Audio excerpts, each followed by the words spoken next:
Veamos ahora, a continuación, lo que es o cómo es un modulador directo. Entonces, un modulador directo será un circuito que va a producir a la salida una señal modulada en frecuencia, cuya particularidad es que la frecuencia varía en forma directamente proporcional con la amplitud de la señal moduladora. O sea que tiene una desviación que produce una desviación de frecuencia igual a K, donde hemos dicho que K sub F en este caso es la sensibilidad, K por B sub M, o sea, una desviación de frecuencia directamente proporcional con la amplitud de la señal moduladora. Los moduladores directos más conocidos y más utilizados son los osciladores senoidales, donde, parecido a los de frecuencia variable que hemos estudiado en su momento, pero donde se logra esta variación de frecuencia haciendo variar un componente llamado, o sea, un capacitor era en su momento, ahora va a ser mediante un diodo varicap o un diodo varactor.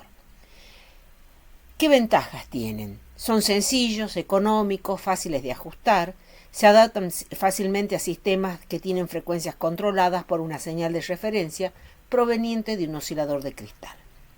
¿Qué tenemos que cuidar? O sea, ¿qué requisitos hay que cumplir con el diseño? En primer lugar, me gustaría que no tenga el problema que tiene el Armstrong, que era su baja desviación. Entonces, me gustaría que sea un circuito capaz de producir desviaciones de frecuencia suficiente como para que no tenga que poner 6 etapas multiplicadoras o n etapas multiplicadoras. Segundo, necesitamos que la desviación de frecuencia sea lineal respecto a la tensión moduladora. O sea, que la variación de frecuencia sea lineal respecto a la moduladora. O sea, de nuevo tenemos, como siempre, estos requisitos de linealidad, o al menos dentro del intervalo donde trabaja. Sigamos ahora con un circuito modulador directo de FM, y para eso vamos a usar una configuración de un oscilador, que es el oscilador clap. Esta configuración ya la vimos cuando estuvimos viendo osciladores de frecuencia variable y hemos hablado del VCO, donde se usaba un diodo varicap, que lo tenemos acá, y sobre el diodo varicap se aplicaba una tensión y según la tensión de continua de polarización del diodo varicap variaba el valor de la capacidad de juntura y por lo tanto variaba la frecuencia. En este caso particular, y analizando ya un poquito, yendo al análisis del funcionamiento, la tensión que se aplica sobre el diodo varicap es la tensión de continua, ¿sí? Cuando solamente se aplica la tensión de continua proveniente del divisor de tensión RM de ajustes y BCC, ¿sí? Este varicap pone una cierta capacidad, C sub D, le vamos a llamar, y este oscilador tiene a su salida la frecuencia central de portadora. Si le sumamos a esa o montamos sobre ese valor de continua la señal variacional, esta señal variacional, o sea, este valor de B sub M, va a producir las desviaciones de tensión más y menos, produciendo variaciones en la frecuencia. Sigamos analizando un poquito el oscilador en sí. Entonces, en este caso hemos dicho un clap cuya configuración es como un base a masa. La entrada está en el emisor, la salida está en el colector.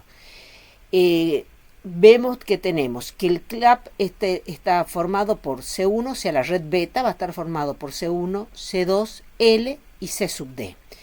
Por lo tanto, la frecuencia de resonancia, lo que tiene que resonar, o sea, lo que tengo que hacer es, hemos dicho, o sea, como es un oscilador, tiene que cumplir todas las condiciones de oscilador. Primero, suma de las X igual a 0, o sea, XC1 más XC2 más XCD más XL igual a 0. De ahí va a salir la frecuencia de trabajo. ¿Sí? Esta sería la red beta. Se va a tener que cumplir criterio de Barkhausen, o sea, beta igual a BF sobre B0. B0 hemos dicho que sale sobre el colector, o sea que B0 está sobre XC1 más XC2. Mientras que la tensión de realimentación B sub F es la tensión que se desarrolla sobre XC2, que sería la tensión de entrada. Los capacitores CB y CC son capacitores de desacople, o sea, son capacitores que son abierto para la continua, pero un cortocircuito para la frecuencia de portadora. Este capacitor C sub C está para evitar que la corriente de continua, o sea que el nivel de continua que tengo sobre el colector circule a masa a través, ¿no es cierto?, se vaya a masa a través de esta bobina y de estas bobinas. Entonces, para que no se ponga masa. Lo mismo ocurre con el capacitor C sub B. La bobina de choque, L de choque, se la va a diseñar para impedir que la frecuencia de portadora, la frecuencia de resonancia que tengo en la red beta, se vaya a masa a través de este lazo, a través de la resistencia, y se vaya a masa a través de BCC. Entonces, insisto, esto sería la red beta, ¿sí? Y el capacitor lo vamos a polarizar con una tensión de continua más B sub M. Bien, no es la única configuración que existen otras configuraciones. Repasemos brevemente cómo trabajaba el diodo varactor. Entonces el diodo varactor, el modelo es un diodo con un capacitor en paralelo y una resistencia en serie, donde esta resistencia suele ser despreciable. Si se trabaja en junturas abruptas, donde vamos a trabajar nosotros, estas resistencias andan, o hiperabruptas también se les dice, está entre los 0,3 y los 0,5 ohmios. Y la capacidad CD la define esta expresión, donde para junturas hiperabruptas el valor M es igual a 0,5 y B sub J también es igual a 0,5.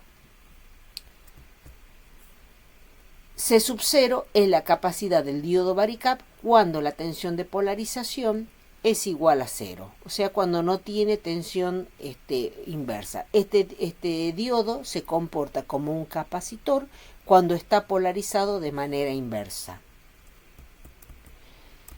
Bien, entonces, veamos, por ejemplo, analicemos un poquito la curva. Esta es la curva de variación de la capacidad en función de la tensión, donde este sería el valor de C sub 0 cuando tengo 0 voltios aplicado de manera inversa, y vemos que la capacidad disminuye a medida que aumenta la tensión, donde siempre hemos estado hablando de linealidad, y vemos que la variación de la capacidad de los faradios o microfaradios en este caso, en función de la tensión, no es lineal, pero habrá zonas, por ejemplo, o para pequeñas o para rangos de variaciones de tensión, supongamos que polarice en 6 voltios, que polarice en 8 voltios, entonces habrá rangos de polarizaciones para los cuales yo podría hacer excursionar B sub M y esta curva se mantenga aproximadamente lineal.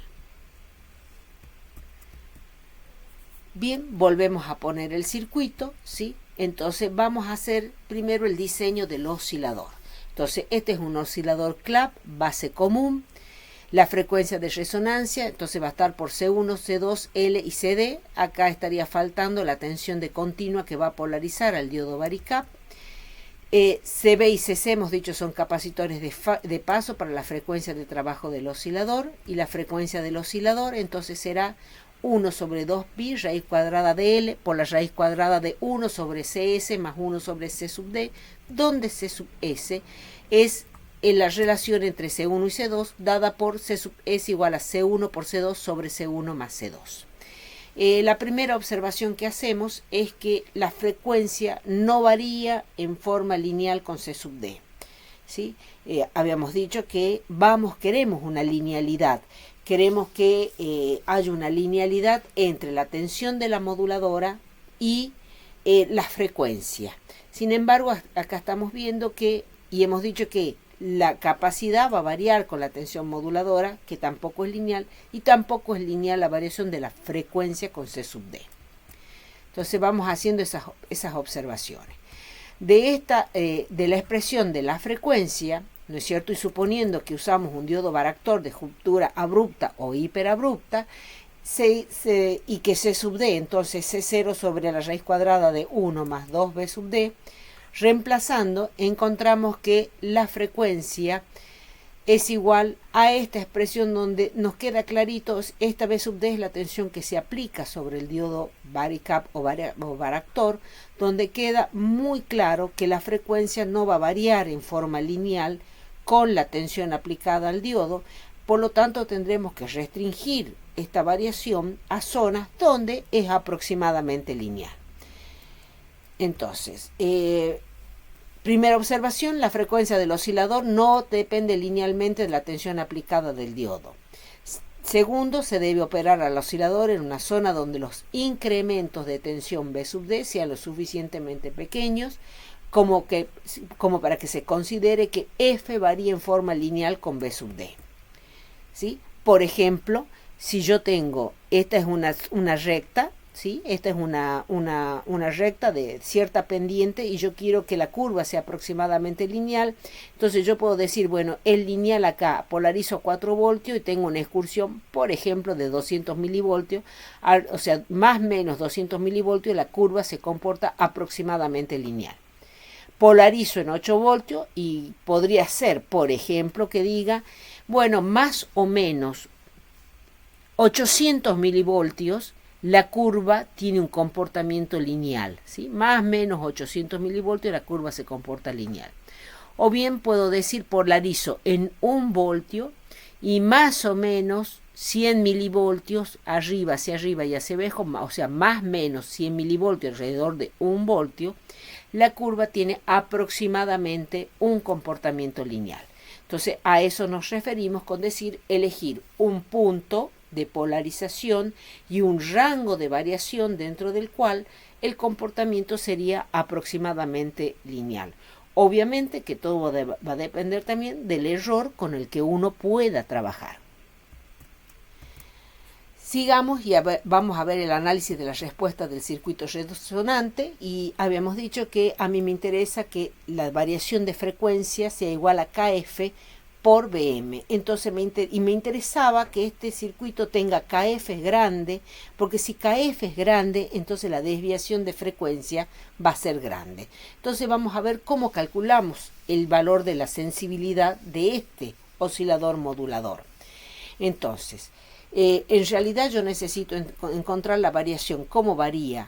O sea, KF se lo define como la derivada de la frecuencia respecto de la tensión. Pero como la capacidad del diodo varactor depende también de la tensión y de la frecuencia, yo voy a decir que KF es la derivada de F respecto de CD por la derivada de CD respecto de B. Lo sigo trabajando, le llamo S1 al primer término y S2 al segundo término, por lo tanto KF me queda que es igual a S1 por S2. Si derivamos la frecuencia en función de CD, obtenemos, hago la derivada, derivo la frecuencia en función de CD y encuentro esta relación. Sigo trabajando y encuentro que S1, que es la derivada de F respecto de CD, es igual a menos 1/2 por F sobre 1 más N por CD, donde N le estamos llamando N a la relación CD sobre C sub S. Recordemos que C sub S era igual a C1 por C2 sobre C1 más C2. Sigo trabajando y recordemos que CD es C0, vuelvo a escribir la expresión de la relación de CD del diodo varicap de juntura hiperabrupta, hago la derivada de CD respecto de la tensión y obtengo que la derivada de CD respecto de la tensión es igual a menos CD sobre 1 más 2B.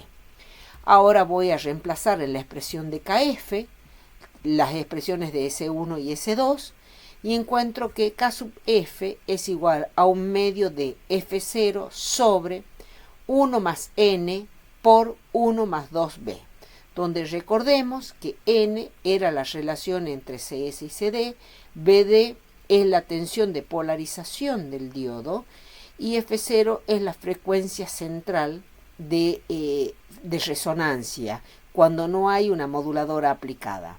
Entonces esto me está diciendo que hagamos las siguientes observaciones. Para obtener KF grande, ¿sí?, la frecuencia de trabajo, la frecuencia central, tiene que ser grande, ¿sí? Cuanto más chica es la tensión de polarización, más grande es el KF, ¿sí? Si quiero delta de F grande, tendré que polarizar a tensiones bajas. Pero ojo que si la tensión es baja, las alinealidades son mayores, ¿sí? Por lo tanto, tendré que tener pequeñas excursiones para que el comportamiento se mantenga lineal, ¿sí? Si BD es grande, podré poner B sub M mayores para un comportamiento lineal. Y bueno, N habíamos dicho que era la relación entre CS y CD, y este N normalmente se lo toma, no es conveniente que sea mayor a 2 o a 3. ¿Sí? Acá dejo por escrito, ¿no es cierto?, las observaciones que habíamos visto, ¿sí? Y el límite práctico es cuando la tensión de polarización es 0 voltio, entonces el varactor empieza a funcionar como un diodo. La solución de mejora la sensibilidad disminuyendo N, que era también decir qué valor le doy a N, haciendo que N sea pequeño, también está acotada.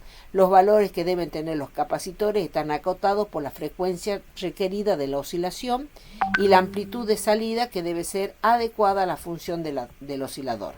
N CD sobre CS. Entonces hemos dicho que N normalmente es igual a 1, máximo igual a 2. La estabilidad de frecuencia de este circuito va a depender de los componentes del circuito, o sea, va a depender de la bobina, que tiene que tener una buena calidad, tiene que tener un Q alto, de la calidad también de los capacitores, que deberían ser de tipo plate, por ejemplo, capacitores de bajo error, como los plate. Y el diodo también va a depender del tipo del diodo, como así también de la estabilidad de la tensión de fuente, o sea que la tensión de fuente no tenga ripple, y de esto también de la sintonía. Veamos un ejemplo. Dice, diseño un modulador de FM a partir de un oscilador tipo clap que funciona a la frecuencia de 12 mega, entonces acá me está dando la frecuencia central. Indique para el mismo los valores de delta de F máximo para un error en la linealidad del 2,8%. Y vamos a ver ahora entonces cómo hacemos jugar este error de la linealidad.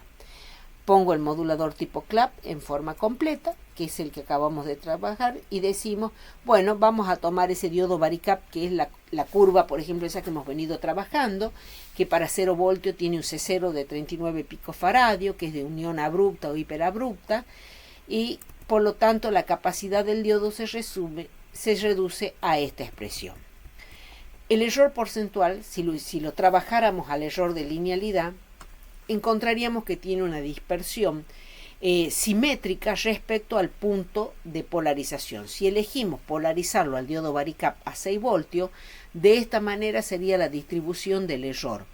Este error se lo ha calculado también con una tabla Excel y se lo ha graficado. De la figura se obtiene que para un diodo polarizado a 6 voltios, ¿sí?, un error para tener una distorsión inferior al 2,7%, ¿sí?, por ejemplo, si yo quisiera tener una distorsión inferior al 2%, tendría que tener una, o sea, entre 5,75 y 6,25 tendría que ser la variación de tensión B sub M. Por lo tanto, vamos a polarizar al varicap, por ejemplo, en 5,8. Los rangos de variación de frecuencia correspondientes a estas tensiones, entonces digo KF va a ser delta de F sobre delta de B, el KF es 260 según calculamos, y calculo que el delta de F debería ser de 65 kHz. Vamos a aclarar que si armamos un oscilador tipo clap, un modulador de este tipo en el laboratorio, no obtenemos estos valores. En realidad los valores de laboratorio que obtenemos en la realidad de KF son un poco mayores, un poco menores. Entonces, lo más adecuado será producir una variación de frecuencia de 37,5 para así colocar entonces a la salida del modulador un multiplicador por 2 simplemente, y ya tengo el KF deseado o solicitado. Calculo el delta de B, entonces delta de F sobre KF, y encuentro que la variación de la tensión moduladora tiene que ser de 144 milivoltios. Entonces la frecuencia de la portadora antes de pasar por el multiplicador era 6 mega, luego del multiplicador tendré los 12 megas que eran los solicitados. Para el diseño del oscilador, entonces para el diseño del oscilador es Barkhausen, hay que aplicar Barkhausen.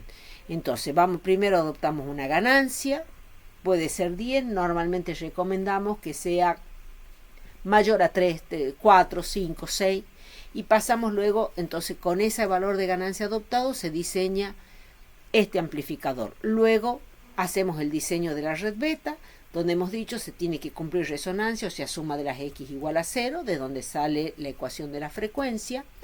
Y luego Barkhausen para el oscilador, o sea, beta por A igual a 1, o sea, y beta era BF sobre B0, beta es BF sobre B0, entonces en este caso habíamos dicho que el BF estaba tomado sobre el capacitor C2 y la tensión B0 es la tensión que aparece sobre los capacitores C1 y C2.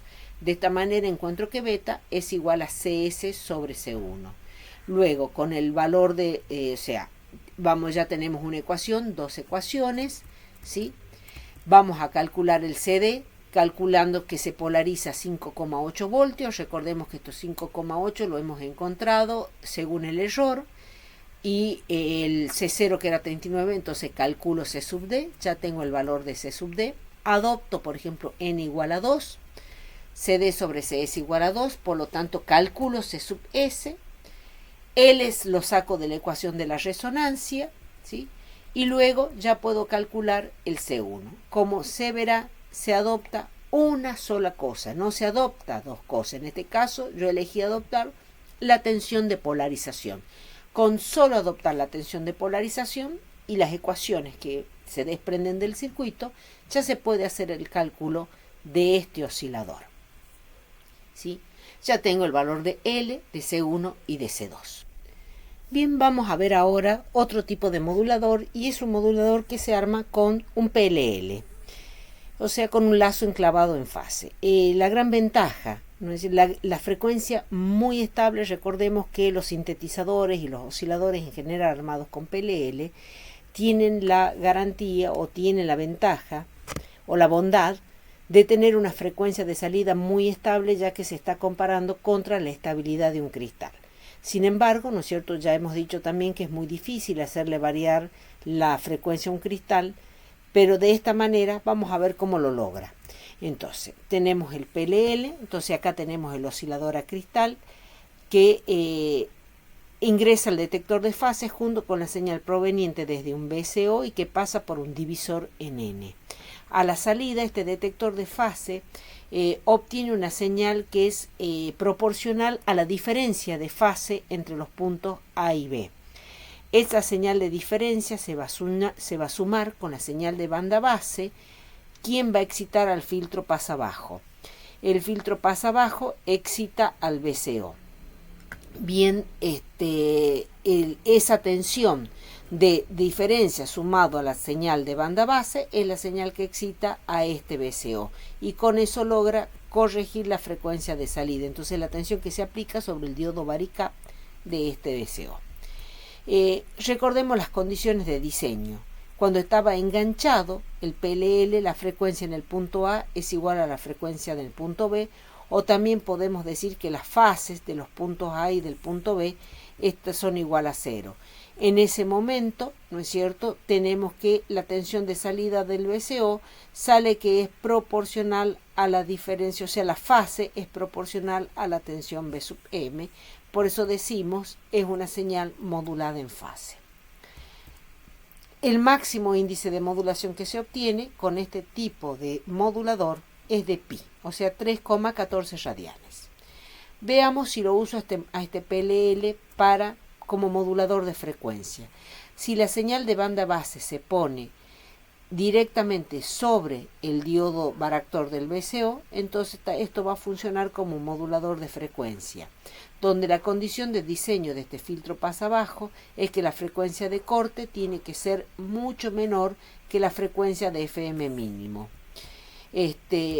En el detector de fase hará la diferencia de fase, o sea, va a obtener una señal proporcional a la diferencia de fase, le vamos a llamar phi a esa diferencia de fase entre el punto A y el punto B, ¿sí?, proveniente desde el oscilador de cristal y del divisor N que proviene desde el VCO.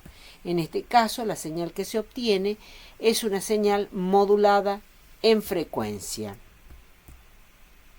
También el máximo índice de modulación que se obtiene es de pi radianes. Veamos las estructuras de los transmisores. Y bueno, hay diversos tipos de estructura para los transmisores de FM.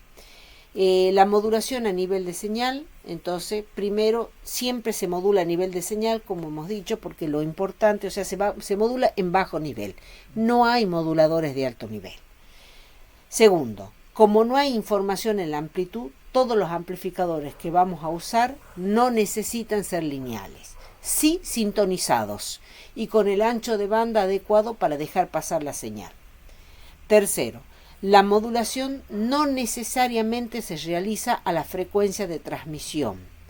Se puede realizar a otra frecuencia. Cuarto, la frecuencia de la portadora en el modulador, ahí está, no es necesario que coincida con la de transmisión. La frecuencia de la modulación no necesariamente es fija. Y según esto existen varios tipos de estructura posible en función de que la frecuencia del modulador coincida con la de transmisión, que la frecuencia de transmisión sea variable o sea fija, que la frecuencia de modulación sea variable o sea fija, que las modificaciones de frecuencia se hagan por conversión, por multiplicación o con PLL. Bueno, según estas variaciones se van a obtener distintos tipos de estructura, donde entre las principales tenemos de frecuencia, o sea, frecuencia constante de portadora en el modulador e igual a la de transmisión.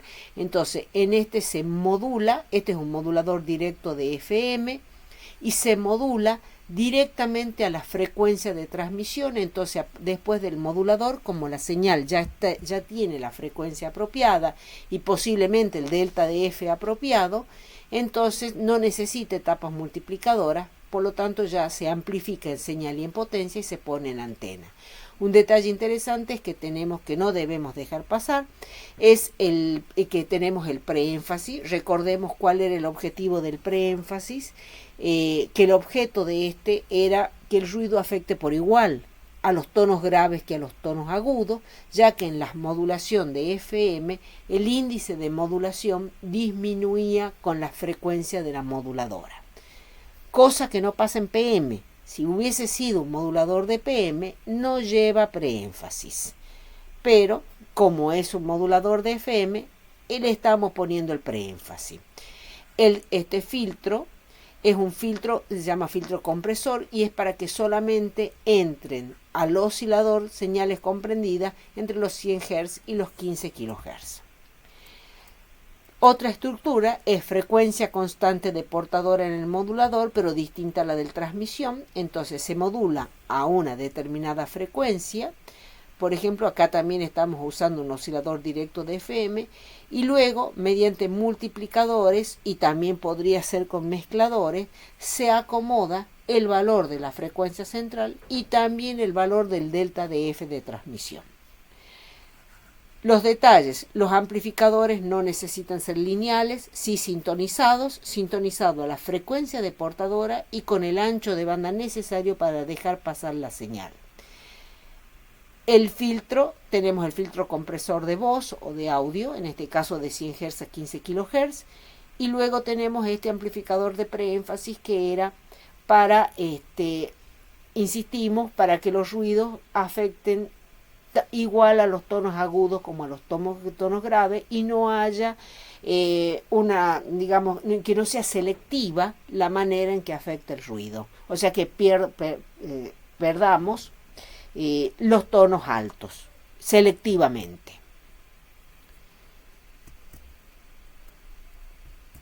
Observaciones que estamos haciendo: que la frecuencia central y el delta de F se multiplican en estos multiplicadores. Y por supuesto también el índice de modulación y con la consiguiente variación del ancho de banda.